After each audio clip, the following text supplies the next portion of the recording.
Bismillahirrahmanirrahim. Assalamualaikum warahmatullahi wabarakatuh. Alhamdulillahirabbil alamin. Kita bersyukur kepada Allah. Pada kesempatan ini kita masih diberikan kesehatan oleh Allah, diberikan kemampuan untuk tetap semangat belajar walaupun dalam masa-masa pandemi ini. Mudah-mudahan pertemuan kali ini besar manfaatnya dan barokahnya bagi kita semua, dan mudah-mudahan ilmu yang kita dapatkan menjadi ilmu yang manfaat dan barokah.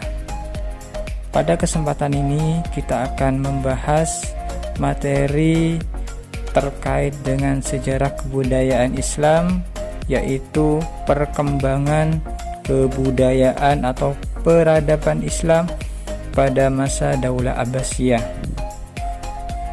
Setelah mempelajari materi ini, harapannya siswa dapat menjelaskan nilai-nilai positif dari Khalifah dinasti Abbasiyah yang menonjol. Kemudian yang kedua, menjelaskan semangat belajar para ilmuwan muslim di masa dinasti Abbasiyah sehingga mampu membawa puncak kejayaan kebudayaan dan peradaban Islam. Yang ketiga, siswa dapat menjelaskan nilai-nilai ajaran dari perkembangan kebudayaan peradaban Islam pada masa dinasti Abbasiyah untuk masa kini dan yang akan datang. Yang keempat, siswa dapat menjelaskan perkembangan kebudayaan atau peradaban Islam pada masa dinasti Abbasiyah. Selain itu, harapannya siswa juga dapat mengetahui dan memahami perkembangan ilmu pengetahuan beserta para tokoh-tokoh atau ilmuwan pada masa dinasti Abbasiyah. Selanjutnya, seperti yang kita ketahui bahwa pada masa dinasti Abbasiyah jumlah khalifah kurang lebih sekitar 37 khalifah. Dari beberapa khalifah tersebut, banyak sekali khalifah yang mengukir prestasi dalam memajukan kebudayaan atau peradaban Islam sehingga berkembang amat pesat. Kemajuan Bani Abbasiyah pada masa kekhalifahan seperti pada masa Khalifah Harun ar-Rasyid dan putranya Al-Ma'mun telah mengukir prestasi gemilang dalam sejarah Islam. Kebudayaan atau peradaban Islam berkembang amat pesat. Pusat-pusat pendidikan, kesehatan, sosial dibangun hampir di seluruh kota. Penerjemahan buku-buku berbahasa asing ke dalam bahasa Arab menjadi perhatian yang sangat besar dari khalifah. Prestasi inilah yang menjadikan Baghdad, ibu kota Daulah Abbasiyah, sebagai pusat kebudayaan atau peradaban Islam pada saat itu. Dalam materi perkembangan peradaban Islam pada masa dinasti Abbasiyah ini, kami membagi beberapa bagian, yaitu yang pertama perkembangan ilmu pengetahuan. Kami juga membagi dua, yaitu perkembangan pengetahuan agama meliputi ilmu tafsir, ilmu hadis, ilmu fikih, ilmu akhlak. Jadi harapannya setelah mempelajari ini, semua siswa bisa mengetahui perkembangan ilmu apa saja di bidang agama yang mengalami perkembangan, yaitu juga memahami apa arti dari cabang-cabang ilmu pengetahuan agama yang telah disebutkan atau berkembang pada masa dinasti Abbasiyah. Yang kedua yaitu ilmu pengetahuan umum. Di sini meliputi ilmu filsafat, kedokteran, falak dan ilmu nujum, geografi, ilmu kalam dan ilmu bahasa. Selanjutnya yaitu perkembangan kebudayaan, meliputi kebudayaan dilihat dari sisi seninya, yaitu meliputi perkembangan seni bangunan, seni suara, musik dan tari, kemudian seni bahasa. Dan yang terakhir yaitu bagaimana perkembangan ekonomi dan politik pada masa dinasti Abbasiyah yang meliputi pertanian, industri, perdagangan dan politik. Untuk yang pertama yaitu perkembangan ilmu pengetahuan agama. Yang kesatu yaitu ilmu tafsir. Perkembangan ilmu tafsir dan penafsiran Al-Quran pada masa dinasti Abbasiyah muncul dengan bercorak Ahlus Sunnah, Syiah, Mu'tazilah dan sebagainya. Tafsir yang termasyhur pada saat itu diantaranya Ibnu Jarir At-Tabari yaitu 30 juz, Abu Muslim Muhammad bin Bahr Isfahani dari golongan Mu'tazilah berjumlah 14 jilid.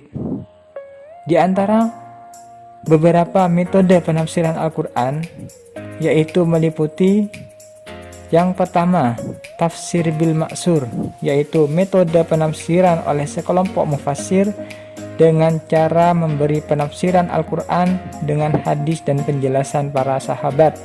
Di antara tokoh-tokohnya yaitu Al-Subhi, Muqatil bin Sulaiman, Muhammad bin Ishaq, dan yang cukup termasyhur adalah At-Tabari menyusun kitab tafsir berjudul Jami' al-Bayan fi Tafsir Al-Quran.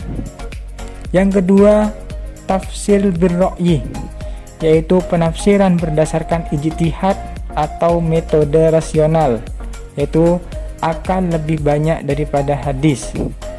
Di antara tokoh-tokohnya yaitu Abu Bakar Al-Hasan dan Abu Muslim Al-Asfahani. Yang kedua, di bidang ilmu pengetahuan agama yaitu perkembangan ilmu hadis. Hadis merupakan sumber hukum kedua setelah Al-Quran. Hadis yang merupakan tradisi lisan sejak pada masa Rasulullah, sahabat hingga tabi'in telah banyak mengalami permasalahan. Di antaranya pemisahan antara hadis dengan kaul sahabat, klasifikasi hadis, dan pemalsuan hadis. Untuk mengatasi hal tersebut, para ulama melakukan penelusuran dan mengklasifikasikan hadis-hadis Rasul tersebut. Dalam sejarah perkembangan ilmu hadis, kodifikasi atau pembukuan dan klasifikasi terhadap hadis sudah dimulai pada masa dinasti Bani Umayyah di bawah kekhalifahan Umar bin Abdul Aziz. Di antara tokoh-tokoh atau ilmu atau para ulama di bidang ilmu hadis meliputi di sini ada Imam Bukhari dan Muslim, yaitu menulis kitab Sahih Bukhari dan Sahih Muslim. Berikutnya yang seperti yang kita kenal yaitu ada Abu Daud, At-Tirmidzi, An-Nasa'i dan Ibnu Majah yang menyusun kitab Sunan. Kemudian dari dua kitab sahih itu yaitu Sahih Bukhari dan Sahih Muslim, dan 4 sunan itu seperti Abu Daud, At-Tirmidzi, An-Nasa'i dan Ibnu Majah kemudian dikumpulkan menjadi dikenal dengan kitab Kutubus Sittah atau 6 kitab induk hadis. Itulah beberapa ulama yang terkenal, 6 ulama hadis yang kemudian kitabnya dikenal dengan Kutubus Sittah atau 6 kitab induk hadis, yaitu Sahih Bukhari, Sahih Muslim, Abu Daud, At-Tirmidzi, An-Nasa'i dan Ibnu Majah. Adapun kitab Musnad disusun oleh Ahmad bin Hambal, Musa al-Abasi, Musaddad al-Basri, Asad bin Musa dan Nu'aim bin Hamad al-Khazai. Itulah beberapa ulama ilmu hadis yang nanti kita akan bahas di bab selanjutnya secara detail, siapa saja ulama-ulama ilmu hadis tersebut. Yang ketiga yaitu ilmu fikih. Dalam sejarah perkembangan ilmu fikih pada masa dinasti Abbasiyah mengalami perkembangan gemilang. Pada masa ini juga disebut sebagai periode pembinaan dan pembukuan hukum Islam. Kemudian muncul ulama yang dikenal dengan sebutan 4 imam madhab. Yang pertama yaitu Imam Abu Hanifah. Karyanya yaitu Fiqhu Akbar, Al-Alim wal Musta'an, dan Al-Masad. Kemudian yang kedua Imam Malik. Karyanya Kitab Al-Muwatta dan Al-Usul Al-Sakir. Yang ketiga yaitu Imam Syafi'i, karyanya Al-Um, Ar-Risalah, dan Usul Fikih, dan banyak karya yang lainnya. Yang keempat yaitu Imam Ahmad Ibnu Hambal, atau yang kita kenal dengan Madhab Hambali. Karyanya yaitu Al-Musnad, kemudian Jami As-Saghir dan Jami Al-Kabir.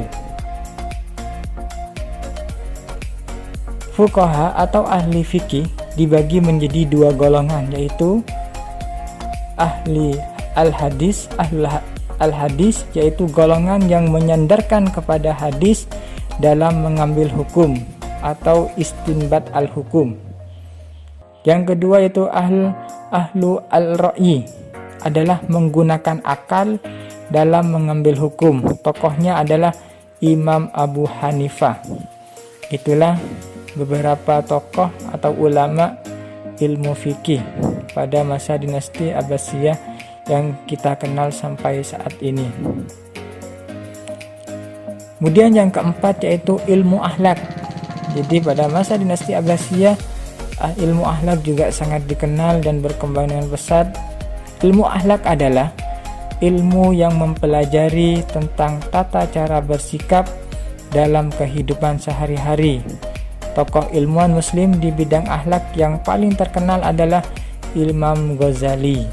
Itulah beberapa perkembangan ilmu pengetahuan agama pada masa dinasti Abbasiyah, yaitu ada ilmu tafsir, ilmu hadis, ilmu fikih, dan ilmu akhlak. Selanjutnya yaitu ilmu pengetahuan umum. Yang pertama yaitu ilmu filsafat. Filsafat diartikan sebagai pengetahuan dengan akal budi tentang segala yang ada, hakikat yang ada, sebab yang ada, asal yang ada, hukum yang ada, dan segala sesuatu dibahas secara mendalam dan mendasar. Pada masa dinasti Abbasiyah, ilmu filsafat banyak diterjemahkan tidak hanya dari kebudayaan Yunani, termasuk Romawi, Persia, India, Syria. Proses ini biasanya disebut dengan istilah Helenisasi.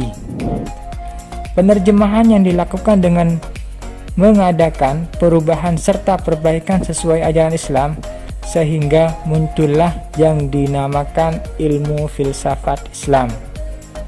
Ilmu filsafat Islam adalah pengetahuan dan penyelidikan dengan akal budi mengenai hakikat yang ada, sebab asal dan hukumnya atau ketentuan-ketentuannya berdasarkan Al-Quran dan hadis. Cendekiawan atau filsuf yang termasyhur diantaranya itu ada Al-Kindi, Ar-Razi, Al-Farabi, Ibnu Sina, Ibnu Maskawi, dan Al-Ghazali. Dari beberapa tokoh ini nanti kita akan pelajari biografinya pada bab-bab selanjutnya. Yang kedua di bidang ilmu pengetahuan umum, yaitu ilmu kedokteran. Ilmu kedokteran mendapatkan perhatian paling besar dan kedudukan terhormat, mulai berkembang pada akhir masa dinasti Abbasiyah periode ke-1, yaitu masa Khalifah Al-Wasiq, sedangkan puncaknya terjadi pada masa Abbasiyah 2, 3, dan 4 sampai dengan yang 5. Buku-buku karya Al-Razi banyak dijumpai di museum-museum Eropa. Al-Razi adalah salah satu ulama di bidang yang ahli di bidang kedokteran pada masa dinasti Abbasiyah, banyak dijumpai di museum-museum Eropa dan banyak digunakan sebagai buku rujukan untuk dunia kedokteran. Semua khalifah memiliki dokter pribadi. Jadi pada masa dinasti Abbasiyah semua khalifah memiliki dokter pribadi. Artinya pada masa itu para dokter atau para ulama sudah banyak yang memahami bagaimana ilmu dalam hal kedokteran. Khalifah Al-Mansur memindahkan pusat kedokteran dari Judisapur ke Baghdad. Pada masa Khalifah Harun Ar-Rasyid tercatat sebanyak 800 orang dokter. Hal ini juga mencerminkan kemajuan pengetahuan dalam bidang kedokteran. Beberapa ilmuwan di bidang kedokteran yang terkenal diantaranya yaitu yang pertama, Ali bin Rabban At-Tabari adalah orang pertama yang mengarang buku kedokteran, yaitu Firdaus Al-Hikmah. Ar-Razi menulis buku terkenal mengenai cacar dan campak yang diterjemahkan dalam bahasa Latin. Ibnu Sina menemukan sistem peredaran darah pada manusia dan menjadi sangat termasyhur karena bukunya yaitu Qanun fi At-Tibb diterjemahkan di Eropa pada pertengahan kedua abad 15 Masehi dan dijadikan pegangan dalam bidang kedokteran hingga sekarang. Dia dijuluki Ibnu Raja Obat serta dianggap sebagai perintis tentang penyakit syaraf dan berbagai macam penyakit. Yang keempat, Hunain bin Ishaq Al-Abadi, dokter dari Ahlu Zimmah, penganut agama Kristen dari madhab Nastarian ahli mata. Dia mengabdikan keahliannya pada masa Al-Ma'mun, Al-Mu'tasim, Al-Wasiq, dan Al-Mutawakkil. Dia adalah satu-satunya dokter yang berhasil menyembuhkan Al-Mutawakkil setelah para dokter istana yang lain gagal mengobatinya.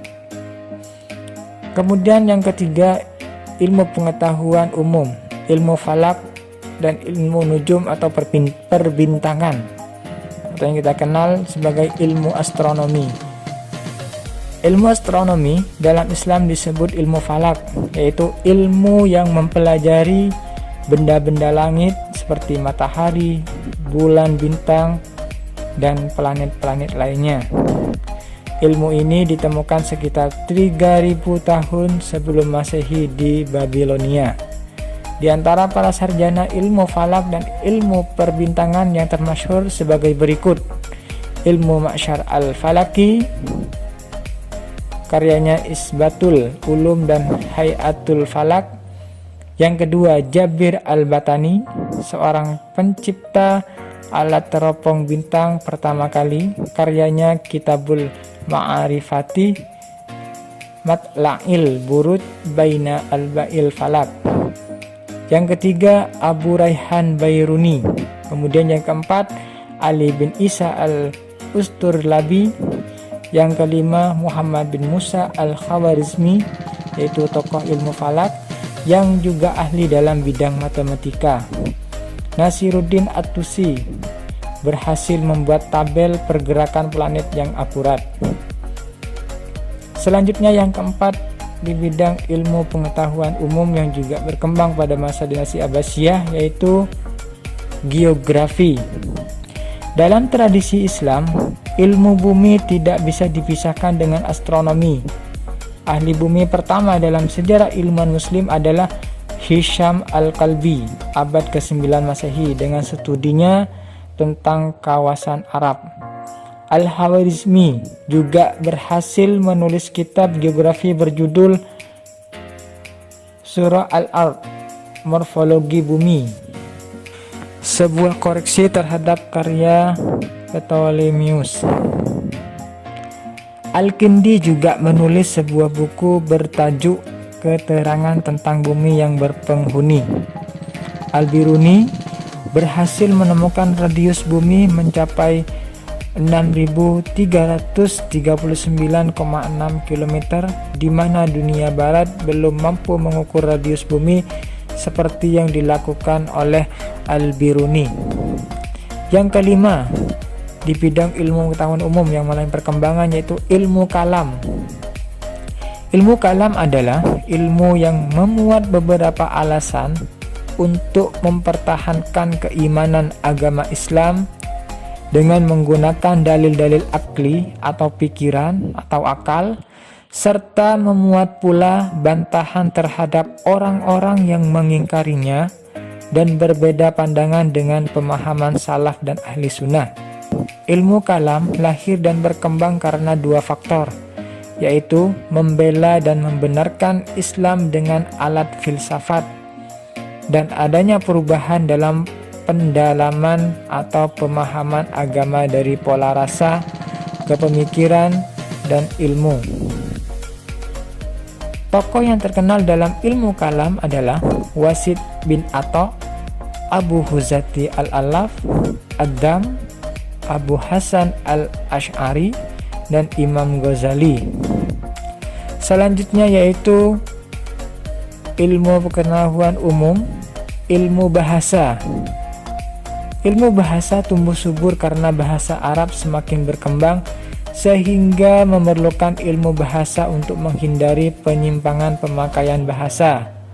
Oleh karena itu, terciptalah ilmu nahwu, saraf, ma'ani, dan arud. Beberapa ahli bahasa yang terkenal sebagai berikut: Abu Bashar Umal bin Utsman, Ali bin Hamzah, Abu Zakaria Yahya bin Zayyad al-Farra, Abu Faid Mu'affad bin Umar as-Sudusi, Abu Muhammad al-Qasim bin Abi bin Muhammad bin Utsman al-Hariri al-Bashari. Kemudian yang terakhir yaitu Ibnu Faris. Itulah perkembangan ilmu pengetahuan pada masa dinasti Abbasiyah. Selanjutnya itu masuk pada bagian kedua, yaitu perkembangan kebudayaan. Yaitu kebudayaan dilihat dari bagaimana perkembangan seni pada masa dinasti Abbasiyah. Yang kesatu yaitu seni bangunan. Seni bangunan pada masa dinasti Abbasiyah perkembangannya sangat pesat. Itu bisa dilihat dari bagaimana bangunan istana atau suasana istana pada masa dinasti Abbasiyah. Pembangunan kota-kota baru dan memperbarui kota-kota lama. Itulah beberapa usaha yang dilakukan oleh khalifah-khalifah pada masa dinasti Abbasiyah. Baghdad dibangun Al-Mansur, yaitu khalifah kedua, diarsiteki oleh Hajjaj bin Arbab dan Amran bin Waddah.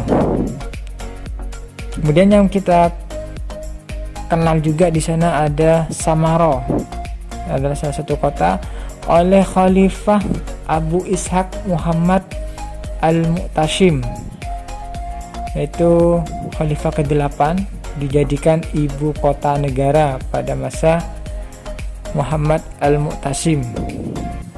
Kemudian Qara'i oleh Ahmad bin Tulan, jadi ibu kota wilayah Mesir.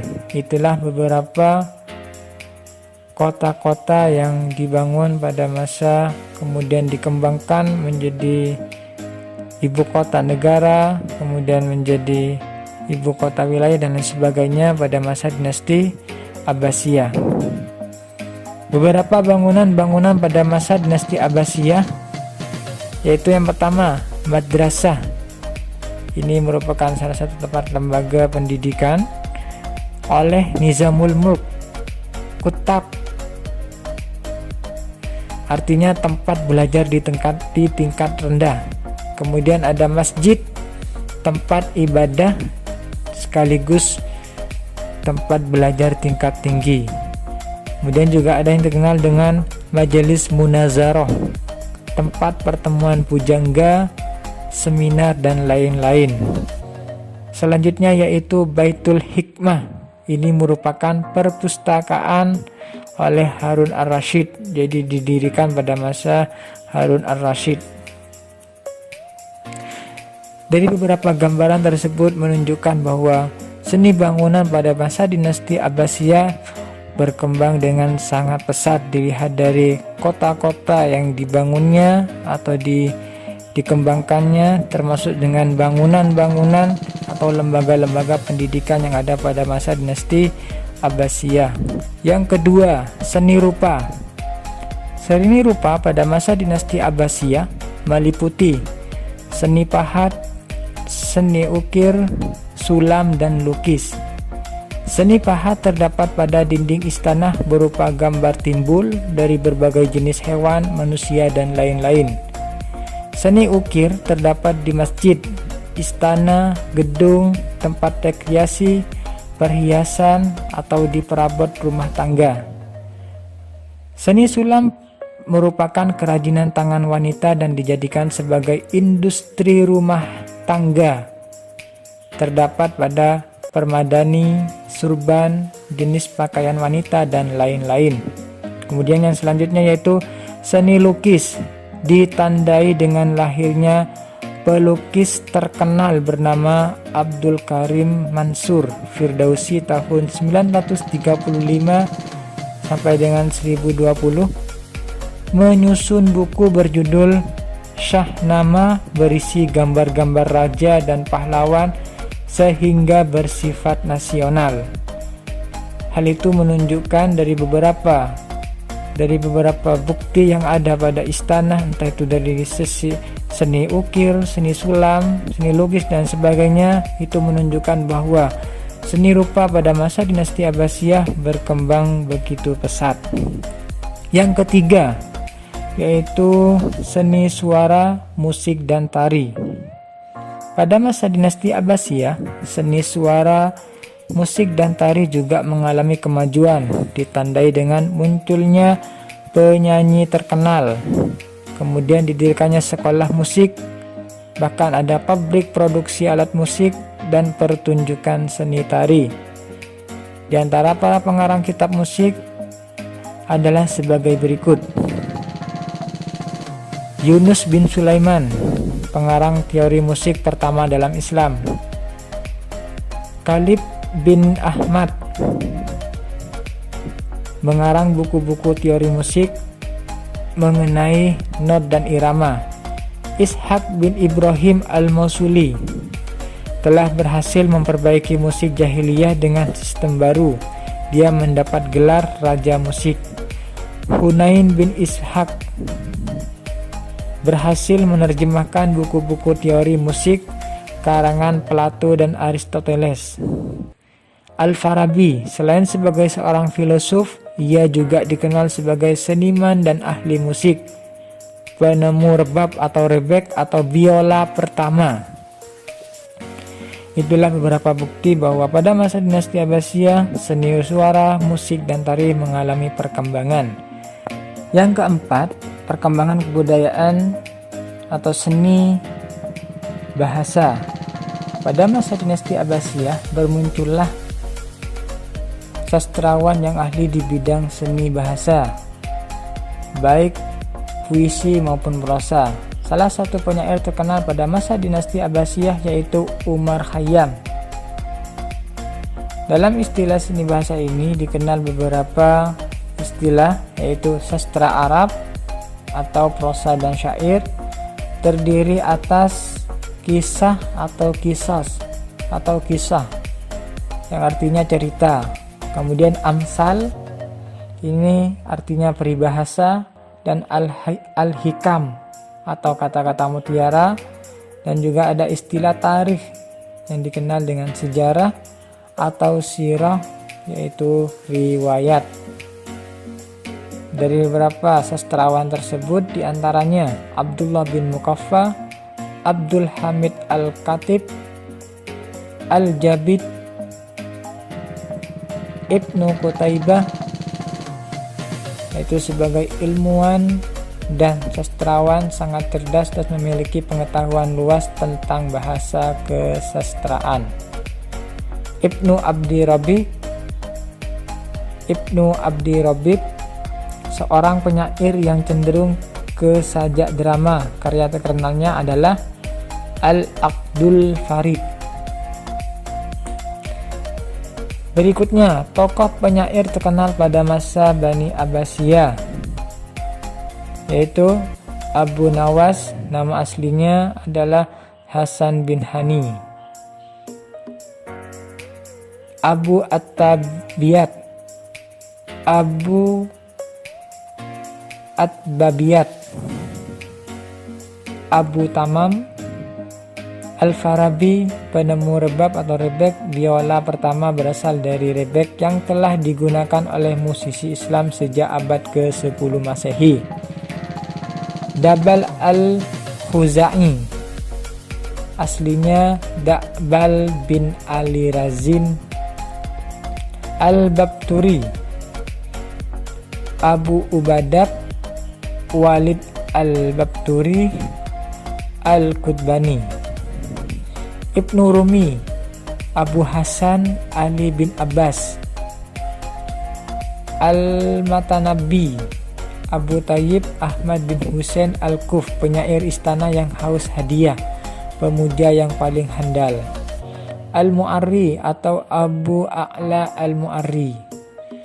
Itulah beberapa perkembangan seni pada masa dinasti Abbasiyah, yaitu yang meliputi tadi ada seni bangunan, seni rupa, seni musik, seni suara, seni tari, dan yang terakhir yaitu seni bahasa. Selanjutnya yaitu perkembangan kebudayaan dilihat di sisi di bidang ekonomi dan politik. Pertama, di bidang pertanian. Pada masa Abbasiyah, khalifah membela dan menghormati kaum petani, bahkan meringankan pajak hasil bumi, dan ada beberapa yang dihapuskan sama sekali tanpa membayar pajak. Usaha khalifah dalam mendorong petani lebih maju, diantaranya yang pertama yaitu memperlakukan ahli zimmah atau orang-orang muslim yang hidup di negara Islam, dan mawali, orang-orang muslim non-Arab, yaitu diperlakukan dengan adil. Yang kedua yaitu bertindak tegas kepada pejabat yang jahat kepada petani. Yang ketiga, memperluas daerah pertanian ke seluruh wilayah. Yang keempat, menyempurnakan sarana transportasi ke daerah pertanian. Perkembangan pertanian dilihat dari upaya salah satu khalifah dari dinasti Abbasiyah, yaitu pada masa Harun ar-Rasyid. Yang pertama, menciptakan sistem irigasi yang baik dan canggih dengan teknologi dan membangun saluran bawah tanah.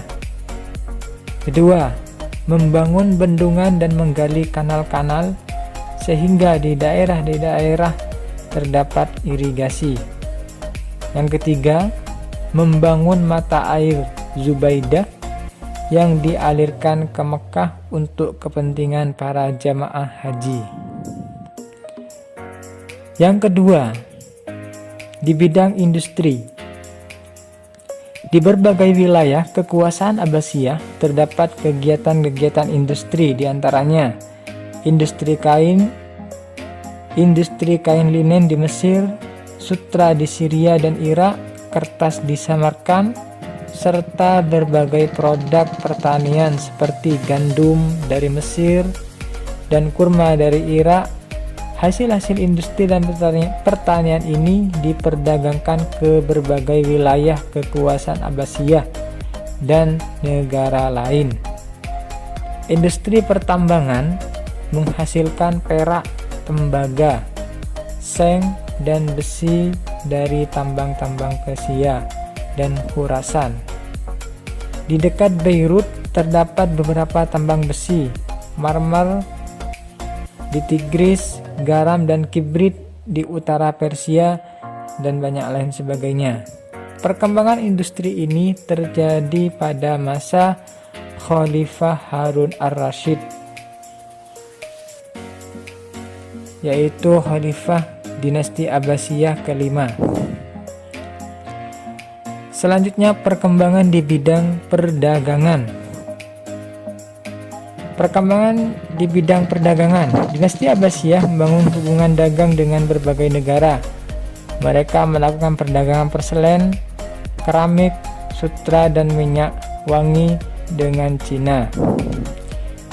Untuk mendukung kegiatan perdagangan, berbagai sarana pendukung didirikan seperti membangun sumur dan tempat-tempat istirahat di jalan-jalan yang dilewati kafilah dagang, membangun armada-armada dagang, membangun armada pertahanan laut untuk melindungi partai-partai negara dari serangan bajak laut, dan lain sebagainya.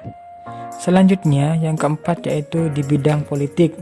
Dari 5 periode pada masa dinasti Abbasiyah, tentu akan mempengaruhi perbedaan sistem pemerintahan sesuai dengan perubahan politik, sosial, dan budaya. Salah satu contohnya pada periode 1 atau periode pengaruh Arab Persia dan Persia 1 pada tahun 132 sampai 232 seiring meninggalnya Khalifah Al-Wasi' sebagai berikut.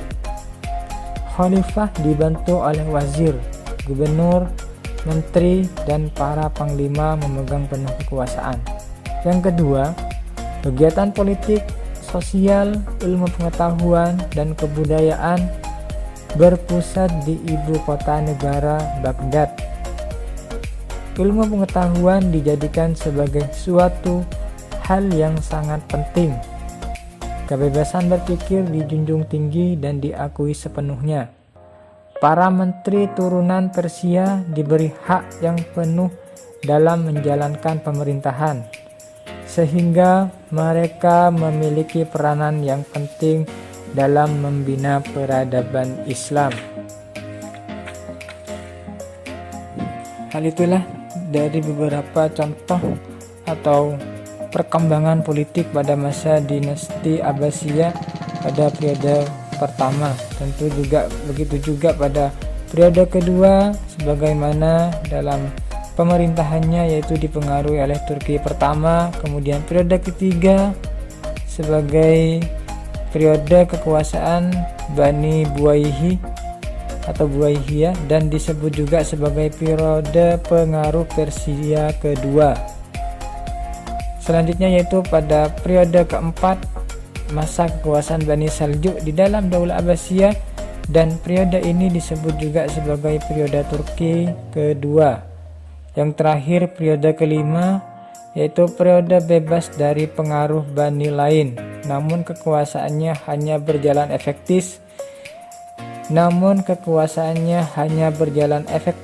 di wilayah Baghdad atau Irak. Itulah beberapa gambaran perkembangan politik dan sistem politik yang terjadi pada masa dinasti Abbasiyah. Mudah-mudahan apa yang kita pelajari, baik dari bagaimana perkembangan dinasti Abbasiyah dilihat dari pengetahuan agama, pengetahuan umum, kemudian di bidang kebudayaan dilihat dari sisi seni, entah itu seni rupa, seni musik, seni bahasa, dan juga yang terakhir yaitu di bidang ekonomi dan politik. Mudah-mudahan ilmu yang kita pelajari menjadi ilmu yang manfaat dan barokah, dan kita bisa mengambil hikmah dari perjuangan dari para khalifah dinasti Abbasiyah, dan kita sebagai siswa bisa melanjutkan atau lebih semangat lagi dalam belajar dan menuntut ilmu sehingga bisa meneladani para ulama dan tokoh-tokoh serta khalifah pada masa dinasti Abbasiyah. Sekian dari kami, kurang lebihnya mohon maaf. Assalamualaikum warahmatullahi wabarakatuh.